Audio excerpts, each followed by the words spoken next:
Bonjour et bienvenue dans Le Monde Devant Soi, le podcast hebdomadaire de Slate sur l'actualité politique française et internationale avec Jean-Marie Colombani, directeur de la publication de Slate.fr. Bonjour Jean-Marie. Bonjour Christophe. Avec nous Alain Frachon, éditorialiste au Monde, spécialiste des questions internationales. Bonjour Alain. Bonjour Christophe. Boeing ukrainien abattu par erreur, général iranien assassiné, installation pétrolière saoudienne bombardée et civils américains tués.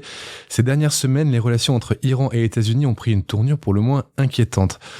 Il faut dire que ça a été longtemps compliqué entre les deux pays, même si en 2015, les présidents Barack Obama et Hassan Rouhani avaient réussi à nouer un accord, l'accord de Vienne. Il réglementait strictement l'utilisation du nucléaire par l'Iran en échange de la levée des sanctions économiques qui frappaient le pays. Mais cet accord, Donald Trump s'en est retiré en mai 2018. Alain, Jean-Marie, est-ce que cette crise est la conséquence du retrait américain de l'accord de Vienne ? Spontanément, j'ai plutôt tendance à répondre oui, parce que c'est de ce moment-là que cesse la ligne qui s'était imposée au moment de la présidence Obama, qui était une ligne au fond où un certain nombre de pays, les États-Unis, l'Europe, mais aussi la Russie, cherchaient à accompagner la démarche iranienne pour se prémunir d'un armement nucléaire. Et ça paraissait la sagesse. En plus, ça avait mis tellement de temps à aboutir. Et là-dessus arrive Trump, dont l'obsession est de défaire ce qu'avait fait Obama. C'est vraiment obsessionnel chez lui, et en même temps de complaire à Netanyahou. Donc il déchire littéralement cet accord, et les choses après s'enclenchent de moins en moins bien au fur et à mesure que se déroulent les conséquences de cet acte qui est pour moi l'acte politique fondateur de ce qui se passe aujourd'hui. Mais c'est peut-être une vue un peu rapide, parce que ça peut aussi faire passer sous silence les torts iraniens, et les torts iraniens sont réels, mais en même temps, le chemin qui avait été tracé... Quels sont-ils ces torts iraniens ? Les torts iraniens, c'est au Liban, c'est en Syrie, et c'est aussi au Yémen, partout où l'Iran peut se démarquer et peut montrer que il mène une guerre contre les puissances sunnites. Et en même temps, c'est l'Iran le grand vainqueur de cette phase-là, me semble-t-il. C'est, l'acte de Trump, le dernier en date, a formidablement redonné la main aux Iraniens, alors qu'ils étaient en passe de se confronter de façon de plus en plus dure, de plus en plus violente, de plus en plus criminelle à leur propre population. Le dernier acte, c'est-à-dire l'assassinat ciblé du général iranien, a permis au contraire de ressouder autour d'eux. Mais en effet, si on veut faire remonter l'origine de cette dégradation, faut-il sans doute aller au moment où les États-Unis déchirent l'accord nucléaire. Alain, cette situation elle était prévisible quand Trump s'est retiré de l'accord ? Elle était tout à fait prévisible, et en se retirant de l'accord, il a mis en marche une machine infernale qui a abouti aux événements de ces derniers 8 ou 10 jours. Et donc, on est passé pas très loin, malgré tout, d'une sorte de confrontation armée entre les États-Unis, une confrontation qui aurait pu se prolonger, durer entre les États-Unis et l'Iran. Et je vais vous expliquer la mécanique qui s'est mise en place. Trump était convaincu qu'en sabotant cet accord, signé par aussi les Européens, la Chine et la Russie, et ratifié par une résolution du Conseil de sécurité des Nations Unies, en sabotant l'accord de Vienne, signé par Barack Obama, donc, et les autres, en 2015, eh bien, à coup de sanctions économiques, il allait amener, et c'était son objectif, il allait amener l'Iran à revenir à la table de négociation. Il dit, je vais étouffer leur économie, ils ne vont pas pouvoir vendre du pétrole, ils sont déjà en très mauvaise situation économique du fait de leur incompétence, ils vont revenir à la table de négociation. Et moi, je vais négocier un bien meilleur accord que les autres. Et je vais négocier un accord qui portera non seulement sur le programme nucléaire, je veux le mettre sous un contrôle encore plus strict, mais je veux négocier un accord qui intègre aussi un contrôle de l'arsenal de missiles balistiques iraniens, premièrement, et deuxièmement, un accord où l'on discute de cette espèce de précaré arabe que les Iraniens ont taillé au fil de ces 25 dernières années dans le monde arabe. Les Iraniens ont un veto sur la vie politique irakienne. Les Iraniens on le sait, ont un veto sur la vie politique en Syrie. Ils ont sauvé Bachar al-Assad, au moins autant, sinon plus, le régime syrien, sinon plus que les Russes. Et enfin, ils ont un veto, grâce à la milice chiite libanaise du Hezbollah, sur la vie politique au Liban. Ils ont ainsi, comme ça, une manière de précaré arabe, dont ils disent qu'ils ne l'ont constitué que pour des raisons défensives, mais enfin, qui empoisonne la région, et qui est quelque chose d'extraordinairement toxique dans la région. Et donc Trump dit, je vais les amener à négocier là-dessus. Tout le monde, ses conseillers lui ont dit, ils ne viendront pas à la table de négociation sur cette base. Lorsque les États-Unis, lorsque Trump prend sa décision de sortir de l'accord, l'Agence internationale de l'énergie atomique, la CIA, les Chinois, les Russes, le département d'État américain, tout le monde dit, les Iraniens respectent l'accord. Véritablement, Trump sabote cet accord. C'est lui qui se met en tort, il prend une décision unilatérale invraisemblable. Mais il dit, ça va pas durer longtemps, je leur donne 12 mois pour revenir à la table de négociation. Les Iraniens ont dit non, nous ne sommes pas en tort. Donc nous ne reviendrons à la table de négociation, dit Rouhani et même Khamenei, le guide iranien, que si vous levez les sanctions, ou au moins si vous commencez à lever les sanctions. Mais Trump dit non, je veux les amener à véritablement à récipicer, je veux vraiment les amener à la table de négociation à mes conditions. Alors qu'est-ce qu'ont fait les Iraniens? Les Iraniens se sont sentis le dos au mur. Et ils ont compris une chose, Trump n'a qu'une seule faiblesse dans cette histoire, il ne veut pas la guerre. S'il fait la guerre au Moyen-Orient à nouveau, il ne sera pas réélu. Il a promis à ses électeurs qu'il ne ferait pas la guerre. Alors nous allons le mettre dans une situation impossible. Nous, Iraniens, joueurs d'échecs, négociateurs du bazar, on va multiplier les provocations militaires dans la région et lui, ça va lui empoisonner la vie. Et c'est lui qui va céder avant nous. Et là où je diffère avec l'analyse de Jean-Marie, c'est qu'il n'a pas cédé. Et au contraire, il a fini par répondre à toutes les provocations militaires que les Iraniens ont fait dans le Golfe ce printemps. En septembre, vous avez mentionné le bombardement des installations pétrolières saoudiennes. Et puis, ces dernières semaines, bombardement sur, ils ont tué aussi un contractuel américain, etc., etc. Eh bien, les États-Unis ont répliqué, les Iraniens ont répliqué à leur tour, et Trump là a pris la décision d'aller assassiner Soleimani, avec l'idée qu'il allait recréer de la dissuasion et qu'il allait casser ce petit jeu de provocation militaire des Iraniens. Moi, je crois que pour le moment, sur ce dernier point seulement, il a gagné. Je pense qu'il a recréé de la dissuasion. Et d'ailleurs, les Iraniens intelligemment l'ont compris et ont fait une réponse modulée, contrôlée, en informant à l'avance indirectement les Américains de l'endroit où ils allaient frapper. Cette semaine, ils ont d'abord informé le Premier ministre irakien, mais pour que le Premier ministre irakien le dise aux Américains. Ce qui fait qu'il n'y a eu ni mort irakien, ni mort américain. Eh bien, ça veut dire que ils se sont sentis intimidés et que Trump a recréé un peu de dissuasion.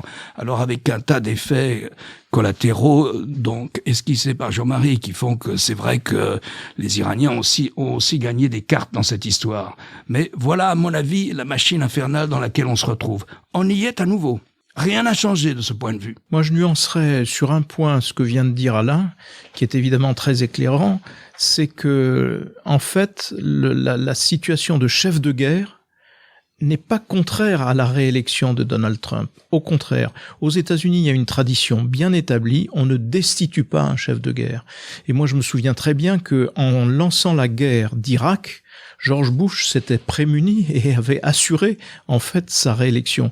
Et là, en montrant ses muscles, comme il l'a fait, Donald Trump aussi prend une position qui va le protéger vis-à-vis de toute une partie de l'opinion américaine, parce que le nationalisme existe aux États-Unis, mais c'est un nationalisme défensif, ils vont se sentir, et dès lors qu'il se place en chef de guerre, d'une certaine façon, il se protège. Et donc, il y a aussi cet aspect-là. Il y a l'aspect dissuasion, comme l'a très bien expliqué Alain, de la part de Donald Trump, mais il y a aussi cet aspect de politique intérieure et de pure campagne électorale intérieure. Et par ailleurs... Mais est-ce qu'elle en a vraiment besoin? Parce qu'on sait que l'impeachment ne va pas aller au bout, puisque le Sénat est du côté de Trump. Les codes de popularité de Trump ne sont pas si mauvaises. Et finalement, pour lui, les indicateurs sont plutôt ouverts pour 2020. Ils sont ouverts tant qu'on ne connaît pas le nom ou du couple qui s'opposera à lui du point de vue des démocrates. Et moi, je persiste à penser que il est plutôt en position de faiblesse et non pas. Il était en position de faiblesse et non pas en position d'être comme ça mécaniquement réélu. En revanche, là, il a ajouté à sa panoplie une posture qui va nécessairement aller au-delà de son propre camp. Et par ailleurs, sur les conséquences, on a quand même toujours à faire, même si à écouter Alain, on peut penser qu'il y a une forte cohérence chez Donald Trump, il y a quand même aussi beaucoup d'imprévisibilité et d'absence de réflexion sur l'après. Parce que l'après, encore une fois, ça a remis le régime iranien dans une posture favorable, alors que sur le plan intérieur, il devait batailler dur contre une société civile qui donnait tous les signes de la révolte. Quand même, 1000 à 1500 morts dans la répression. Et tout cela est effacé tout d'un coup parce qu'on se ressoude autour de l'ennemi américain. Et donc, et puis par ailleurs, autre vainqueur entre nous, comme d'habitude, dans tout ce que fait Trump, Vladimir Poutine. Qu'est-ce qu'il en retire, Vladimir Poutine ? De la même façon, il en retient qu'il est à nouveau, il est encore plus maître du jeu localement qu'il ne l'était auparavant. Au plus les États-Unis s'effacent et plus Vladimir Poutine s'installe. Ils étaient déjà installés en Syrie et là, manifestement, dans le tumulte actuel, il va aussi pouvoir jouer sur un jeu non négligeable pour lui. Je ne sais pas ce qui va se passer, c'est difficile de prophétiser, mais il est en position, Poutine, de faire une médiation. Si jamais les Iraniens disent « Ok, on veut bien commencer un début de pourparlers avec les États-Unis », mais ils veulent pas le faire ouvertement, ce serait perdre la face. Il y a un intermédiaire, ils ont de très bonnes relations avec la Russie de Poutine, et Poutine peut être l'intermédiaire pour réamorcer une négociation. Il y a intérêt, lui, parce qu'il veut le contrôle du programme nucléaire iranien, lui aussi. Et donc, c'est pas du tout inimaginable que Poutine soit l'homme qui puisse, comme ça, émerger comme celui qui fera une médiation entre l'Iran et les États-Unis. Mais de ce que vous me dites, Alain, vous dites que Trump a réussi à faire preuve de dissuasion face à l'Iran. L'Iran recule. Trump lui-même a joué l'apaisement lors de sa conférence de presse qui était mercredi. Est-ce que du coup, la crise est derrière nous ? Absolument pas. Je dis que la crise militaire est derrière nous, si vous voulez. La crise militaire, elle se présente de cette manière. Vous avez deux acteurs.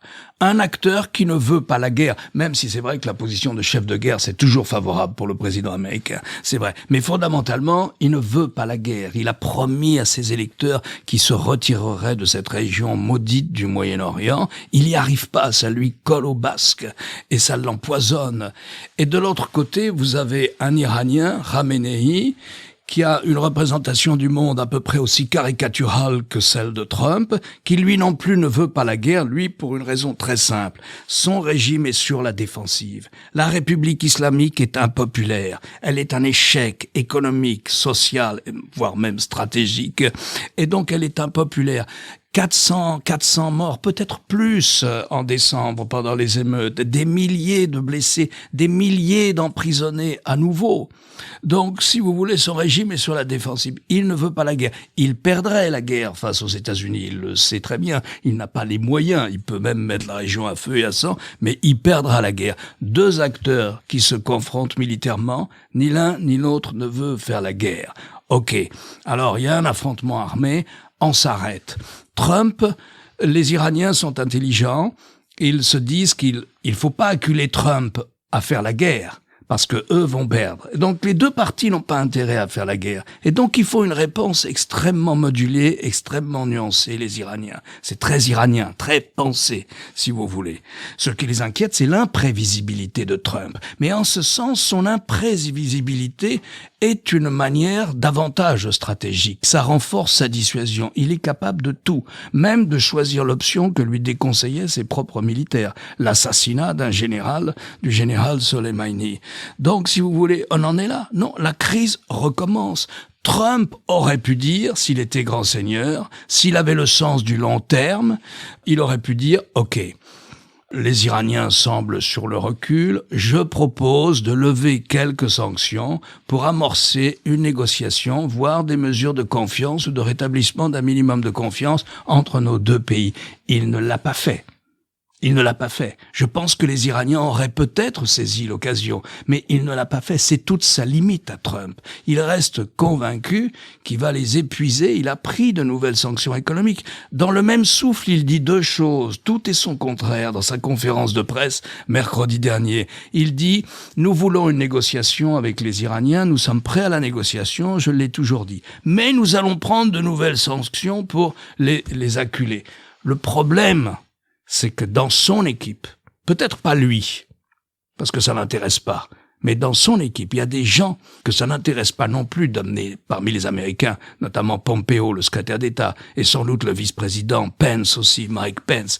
Ces gens-là, eux, veulent un changement de régime à Téhéran. Ils veulent que le régime s'effondre. Et peut-être que aussi, c'est la limite de la position américaine et que les Iraniens le comprennent très très bien.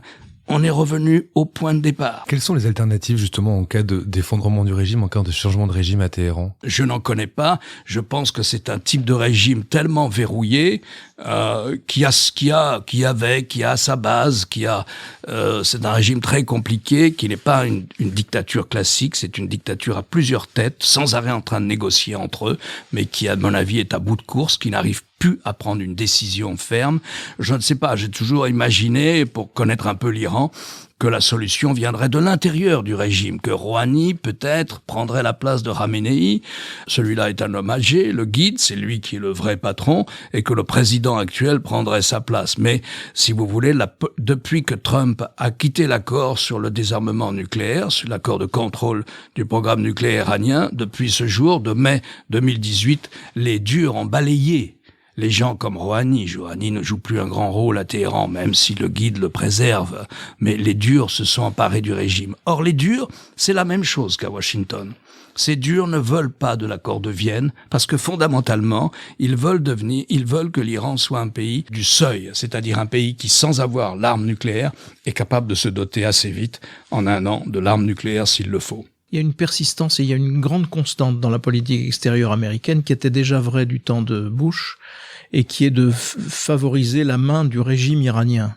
Alors même qu'il déclare que leur ennemi, c'est l'Iran.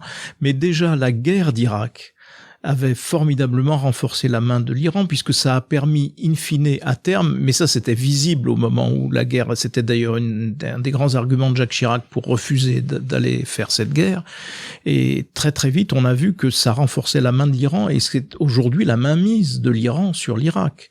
Et donc, de ce point de vue-là, Trump est dans une parfaite continuité absurde, mais parce que c'est quand même pas fondamentalement les intérêts des États-Unis. Et par ailleurs, quant à Trump lui-même, il y a des gens qui certainement réfléchissent à des stratégies de long terme autour de lui, encore qu'on ne les entend pas beaucoup, ni on ne les voit beaucoup. Mais lui-même, c'est vraiment la campagne qui le préoccupe. Aussitôt cette séquence achevée, il s'est précipité dans l'Ohio faire un meeting électoral où il a évidemment décliné tous les avantages que peut lui procurer la position que lui a procuré le fait de cet assassinat ciblé, en faisant naître un nouveau concept d'ailleurs qui laisse un petit peu perplexe, il a dit aux gens qui venaient l'applaudir, voilà, c'est la justice américaine.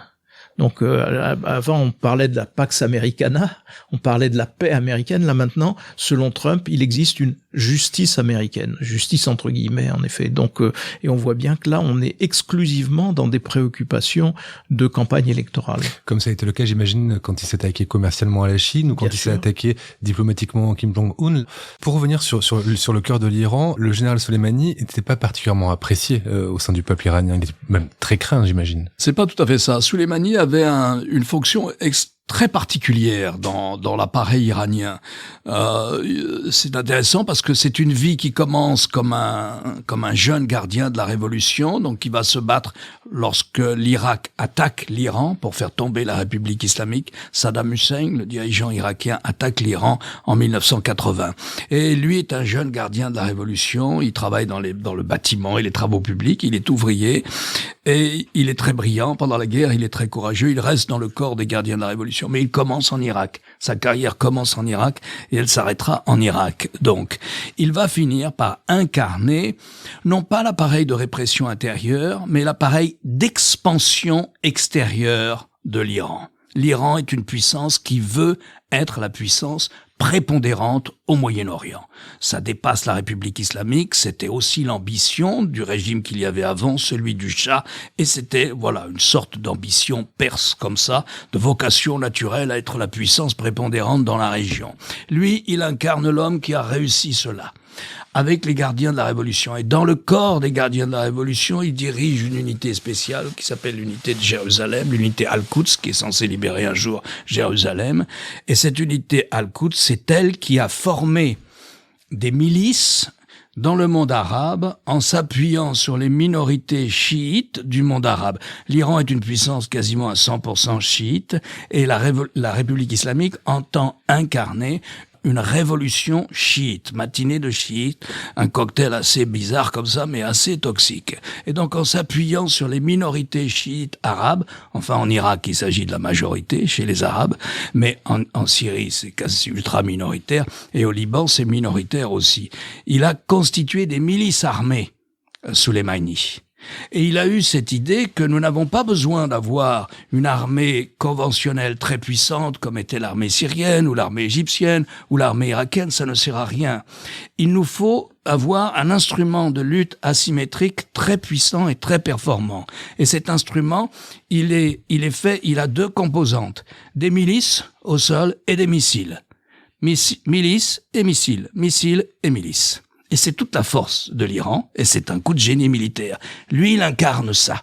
Il est le patron du Hezbollah, il est le patron d'une milice irakienne où il finance 100 000 hommes en armes, et il a été le patron couvrant toutes les abominations et le patron des Iraniens pendant toutes ces années de la guerre en Syrie, couvrant toutes les abominations, voire les organisant même. Donc il incarne l'expansion extérieure.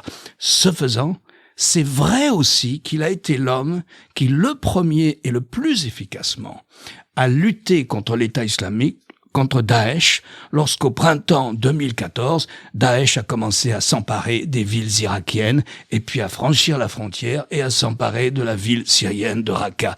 Et donc auprès de la population iranienne, il incarne l'homme qui a assuré à l'extérieur un bouclier qui a empêché l'extrémisme sunnite, les enfants d'Al-Qaïda, les filiales d'Al-Qaïda, l'État islamique et autres, de venir commettre des attentats en Iran. Alors, les gardiens de la Révolution, il faut toujours le rappeler, c'est l'ossature du régime. C'est la vraie ossature du régime, ce par quoi le régime tient, et tient si fortement et si durement vis-à-vis de la population. C'est les gardiens, et militairement. C'est les gardiens de la Révolution. En parlant de l'État islamique, Alain, cette crise a une conséquence locale, c'est de stopper les opérations internationales sur les sols irakiens et syriens. Est-ce que du coup, ça laisse une fenêtre pour l'État islamique?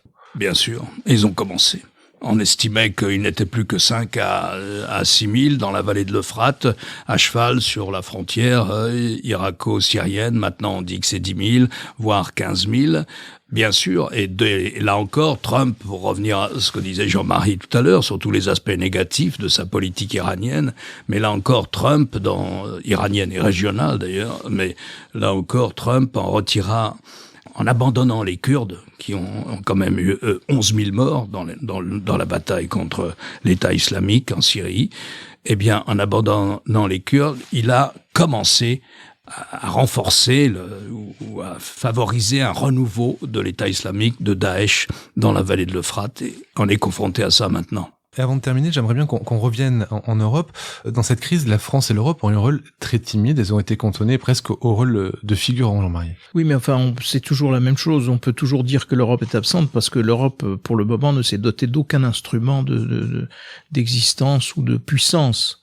C'est tout le débat européen, d'ailleurs, qui est devant nous et qui est à relier avec l'attitude de Donald Trump qui consiste à là encore à se retirer progressivement, en tout cas à ne plus considérer comme le point principal d'appui de la stratégie américaine l'Europe. Donc on est devant cette situation, évidemment. Après, on peut observer que les Européens, et notamment Emmanuel Macron, ont fait ce qu'ils pouvaient faire pour tenter de préserver l'accord nucléaire. Donc la ligne européenne, ça a été celle-là, de préserver l'accord nucléaire, de préserver aussi, du coup, malgré tout, une forme de relation commerciale, malgré les États-Unis qui l'interdisaient et qui continuent de l'interdire.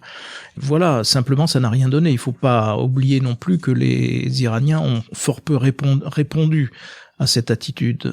Et donc après, c'est difficile de dire oui, sauf que stratégiquement, on est un point d'appui d'une coalition internationale, mais qui est de plus en plus minorée par le retrait progressif des États-Unis. Un mot d'Emmanuel Macron qui, vous le disiez, avait soutenu l'accord de Vienne quand Donald Trump s'en est retiré, qui avait fait d'ailleurs une tentative de conciliation lors du G7 à Biarritz. Il avait un peu en cela tranché avec ses prédécesseurs, François Hollande et Nicolas Sarkozy, qui avaient une politique assez dure envers l'Iran. Et là, sur cette opération américaine contre Soleimani, et finalement, on a l'impression qu'il s'est rangé du côté des États-Unis. Pourquoi est-ce qu'il a changé de pense pas qu'il ait changé de discours. Simplement, il a réaffirmé une position constante de la France, qui est évidemment d'être aux côtés de ses alliés. Donc, et en même temps, au moment de l'attaque contre l'ambassade américaine. Oui, tout à fait, puisqu'il a dénoncé l'attaque contre l'ambassade américaine à Bagdad. Après, on peut difficilement étendre le soutien d'Emmanuel Macron à l'assassinat ciblé. Le ministre des Affaires étrangères a exprimé son inquiétude et nous a même fait comprendre qu'on était peut-être au seuil d'une guerre, d'une conflagration beaucoup plus grave. Donc c'était une façon malgré tout de marquer un petit peu sa distance. Mais ce qui me frappe, c'est que les efforts qu'a déployé Emmanuel Macron et qu'ont pu déployer les Européens avec lui n'ont pas été payés de retour par les Iraniens. Alors, regardez, il y a même eu... alors ça, ce sont les gardiens de la Révolution qui ont décrété que des chercheurs français étaient des espions et les ont arrêtés, alors même que nous étions en plein effort de conciliation et de médiation. Donc voilà, c'est aussi on peut pas faire non plus au-delà de cela. Et je pense que on n'a pas fini de payer le retrait progressif des États-Unis à la condition que on arrive à s'organiser pour exister davantage, bien évidemment. Alors peut-être Emmanuel Macron en cherche aussi une des voies de sortie en se rapprochant de Poutine. Ce qu'il fait de façon objective et obstinée maintenant. Mais enfin, on n'en est qu'aux prémices de cette réorganisation. C'est toujours la tragédie de l'Europe. Elle n'a pas d'instrument militaire, donc elle n'est pas une puissance stratégique. Elle ne le sera pas demain, parce que dans une crise comme ça, il faut se mettre d'accord en une demi-heure. On se met pas d'accord en une demi-heure à 27. Je vous rappelle que ça ne fait pas partie du tronc commun communautaire, même si l'Union veut avoir une politique étrangère. Non, mais on peut se mettre d'accord à 3, ce qui a été fait. On pourrait se mettre d'accord, France, ce qu'ils ont fait. Et ce qui réintroduit la Grande-Bretagne, petite parenthèse. Parce que nous étions les 3 signataires avec l'Allemagne de l'accord, et parce que nous avons amorcé les premiers, nous, les Français, les Britanniques et les Allemands, il y a très exactement 13 ans, une négociation sur la question nucléaire iranienne. Donc, je crois que Macron a fait tout ce qu'il pouvait jusqu'au dernier moment, en essayant une médiation. Il aurait eu tort de ne pas le faire, d'ailleurs, il a eu raison. Les Iraniens n'ont pas laissé un seul instant croire que ça les intéressait vraiment. Ils ont joué comme ça une sorte de jeu bizarre. Et puis voilà, et après il a été solidaire des États-Unis au moment de l'attaque de l'ambassade américaine, qui a dû jouer un rôle énorme aux États-Unis, parce que Trump ne voulait pas être à nouveau un président américain avec une ambassade américaine dans la région. Il y a le souvenir de l'ambassade en Libye. Oui, bien plus sûr. Celle de Libye, plus le consulat de Libye à Benghazi. Merci messieurs pour vos commentaires et analyses, et puis à la semaine prochaine, puisque visiblement une 3e guerre mondiale n'est pas sur le point de se déclarer. Au revoir Christophe. Pour en savoir plus sur les motivations de Trump et sur les conséquences de cette crise sur la politique américaine, je vous encourage à écouter le dernier épisode de Trump 2020 disponible sur votre plateforme de podcast préférée. Vous venez d'écouter Le Monde Devant Soi, un podcast Slate.fr à retrouver tous les samedis matins sur Slate.fr ou sur votre application de podcast préférée. Si vous avez aimé, n'hésitez pas à vous y abonner et à nous mettre 5 étoiles.